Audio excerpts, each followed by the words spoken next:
রুসিস কিচেনে আপনাদেরকে স্বাগত। আজ করতে চলেছি বেগুন দিয়ে লাল শাক।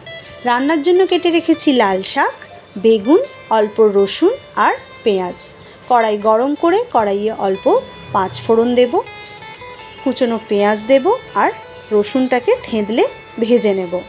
পেঁয়াজ ভাজা হয়ে যাওয়ার পর বেগুনগুলো আমরা দিয়ে নেব, তারপর নুন দিয়ে বেগুনটাকেও আমরা ভেজে নেব। একে একে এবার পরপর গুঁড়ো মশলাগুলো দিয়ে নেব।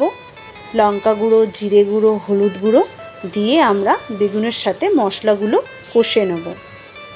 কষানো হয়ে যাওয়ার পর কেটে রাখা লাল শাকটা বেগুনের মধ্যে দিয়ে নাড়াচাড়া করে নেব।